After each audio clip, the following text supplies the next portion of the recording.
marinate on it. I need you to understand that that bitterness is a dangerous thing. Bitterness can put you in a situation that can cost you a lot. I'm going to need you to keep your hands down when I ask this next question because I'm going to need you to stay safe. How many has ever plotted somebody else's demise because they hurt you? I'm going to raise my hand. I don't want y'all to raise your hand. Okay, you going to be honest with me? In life, period. That covers everything, every spectrum before and after. Because I ain't going to lie, I've had some moments after I've been saved that I still want to hurt some people.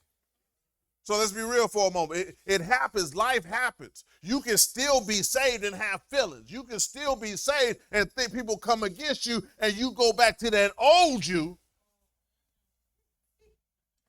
But here's the difference in the old you and the new you. The new you knows how to recognize and pull yourself back because guess what? I got too much to lose now. So I can't respond like the old James, even though I want to, and I've thought about it quite a few times. But my response now is based on the word of God. So I can't allow that bitterness to cost me. It can't control me. It can't be my boss. It can't control my assignment because my assignment is greater than whatever pain they cost me. But some of us, I ain't gonna lie, y'all, we get caught up, man. Where's your discipline? Not for your family, but for God. Where's your discipline? Where's the thing that keeps you going and sit there and say, you know what, God, I got it. I understand it. I have to change if I want different results. How many of y'all want the same results you had when you was in your 20s and 30s? Didn't work, did it?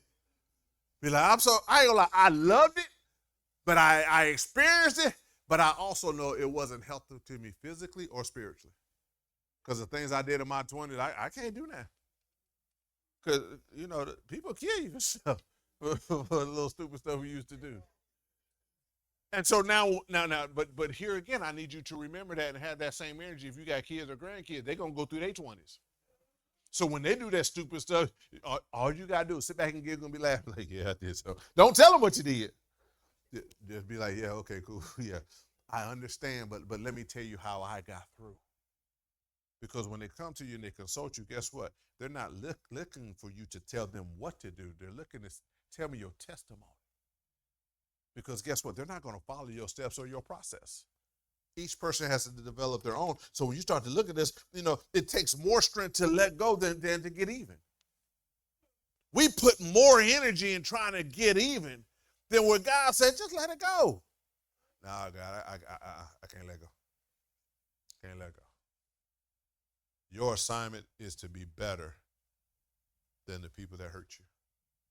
To be better than the pain, to be better than the bitterness, to be better. Let's go to point 2. It's amazing, man, how discipline sees God's hand beyond man's hurt. I asked you a question a few moments ago. How many of you ever been whooped by God? It's not a fun feeling, right? Can you think of another pain that man has caused that's more painful than what God has ever done to you? You can't. Because when you start to look at this, it's amazing because the second part of Joseph's story is about forgiveness because when he responded, he didn't say, you ruined my life. He could have actually told his brothers, you ruined my life. You threw me in a pit. You tried to kill me. You sold me. Dude, I went to prison. Dude, are you serious? But he never said that. He never told him you ruined my life. But how many people have you told that to? How many people have you looked at and you said, you know what, it's your fault I'm like this? For real? At some point, we got to take responsibility for our own actions. And it hurts. It hurts looking in the mirror and actually having to confront yourself. Oh, I did it. But you're better. So some of us need to have a come back to Jesus meeting. Stand in front of your mirror and honestly say, you know what, God, I did the best that I could do. So then I got to ask you, did you? Come on, say it again. We always can do better, especially when it comes from God. God gave us his best, man. He gave us his son. I be trying to give my son away, but won't nobody take him. You can't. I'm gonna need you to stop, Lex. But he's still here. But his son came, he rose, he died, and he went to heaven, and now he did all this for us. So when you start to look at this and say, you know, what hurt you? What broke you? But then I gotta put it back on you. I gotta keep bringing it home and back to where it is. Who gave them the power to hurt you? Who gave them the power to break you? Who gave them the power to put the bitterness in your heart? Because at some point in time in life, God is telling you, you got to take control, man. You got to own your stuff. And then you got to be, okay, God, how do I become better? So when you start to look at Joseph's story, you start to understand, you know, he could have said, God used your wrong to make it right, because look at me now. It's amazing how God could put you in a position where you got the power. But what you going to do with the power? Anybody ever got some power? You be like, oh, how I get this power? I got it. I still got it. God, how do I get to be pastor? I'm still trying to figure that part out. Because I got all this power, I don't know what to do with it. You have some pastors that use it for wrong, you have some use it for good. So I chose that, you know, let me use it for good. That was the one conversation me and my wife had. Said, baby, what you going to do with it? I said, I don't know. Because you have all these things you can do, and it's like, man. Some of y'all know I took a job working at Verizon. And on the interview question, they asked me this question. Tell us about you.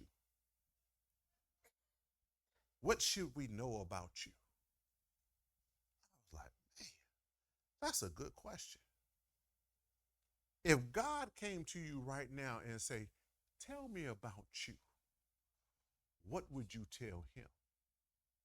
How would you respond to that question?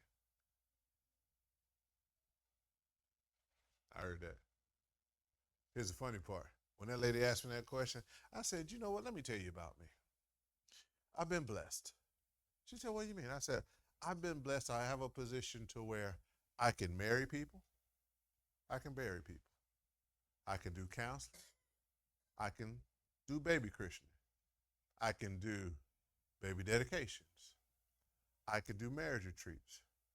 I also can sell you a house. I also can help you buy a cell phone or deactivate a cell phone. She said, you can do all that? I said, yeah, I'm on shop stop. I can do it all. Well, how'd you get to that point? I said, God bless me.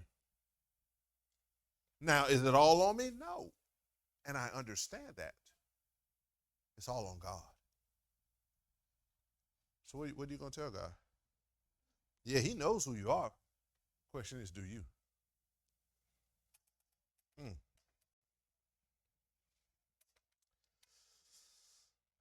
Turn to your neighbor. I ain't say nothing. I just said turn to your neighbor. Choose mercy over memory. Tell them that. Learn how to give mercy. Learn how to give grace.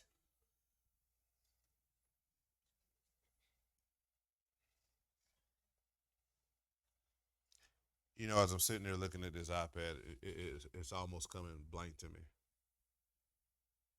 Because God has given us so much grace.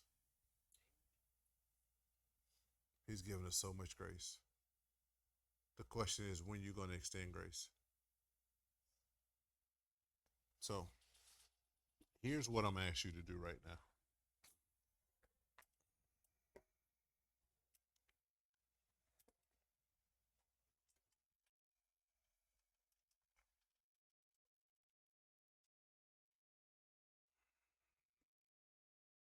Grace looks so many different ways. And there comes a point in time in our life where we have to extend grace. where we have to tell somebody that hurt us that we love them and we forgive them.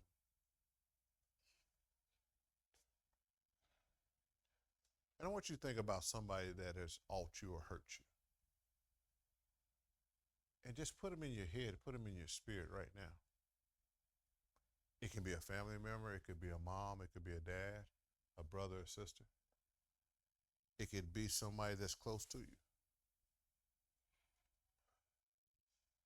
And I want you to be intentional in your spirit, in your mind, in your heart to extend them grace. Just in your spirit. Because if you extend them grace, eventually the words will come out of your mouth. I forgive you. But it all starts in your heart. It all starts with you to say, I am going to do better. Because when I look at this, as discipline sees God's hand beyond man's hurt, I'm bigger than any pain that somebody can cause me. I'm better than anything that anybody can do against me. But I'm stronger because I know who God is.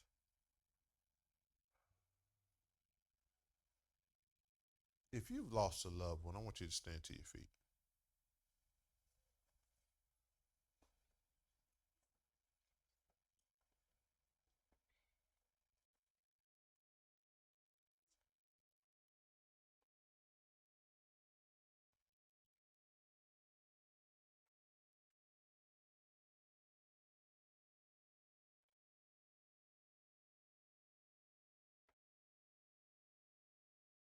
I need you to think for a moment how you felt. How you replay it in your mind time and time again. And in the beginning, it's when it's the hardest. But there's different times of the season where it really hurts.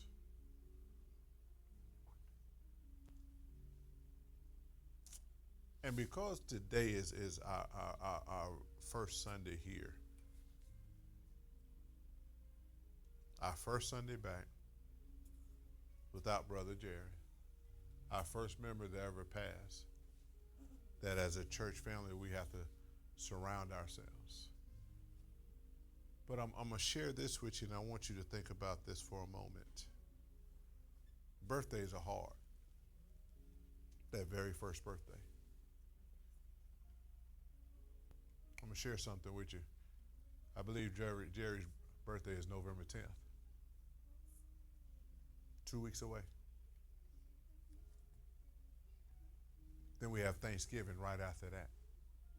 Then we got Christmas right after that. A lot of emotions balled up in just a short period of time. So I want you to do me a favor. And I know she's sitting down right now. But if you got enough grace and enough love and enough God in you, just go tap her on the shoulder for me. Because at some point in time, she's sitting right there over the corner. What you went through is what she's going through right now. She's not going to get up, but just tap her on the shoulder and say, we love you. You know her, you don't know her. Because here's the thing, I need her to handle it today. Because this is for the church family. On Saturday will be for the other ones. But this is the one that saw her at her best.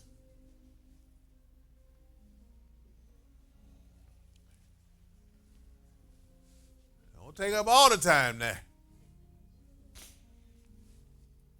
But just tap her on the shoulder, say we love you. Because at some point, you got to have some people that's staying with you.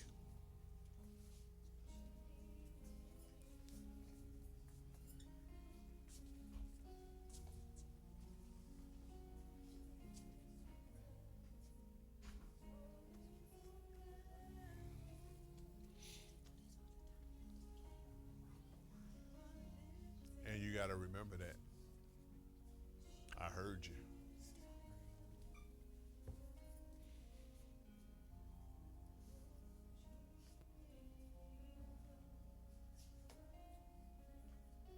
Because I'm going somewhere with this in a few moments. For those that are watching online, we love you. We thank God for you. But we're going to go ahead and turn the online off. Because this is a time that I'm going to designate as church family time. Because we take care of our own. We'd ask you to join us next week. Thank you for being with us today. Elevation Life Center. It's center where faith and family grow together. See you soon. And remember, we're always lifting you higher. Elevation Life Center where faith you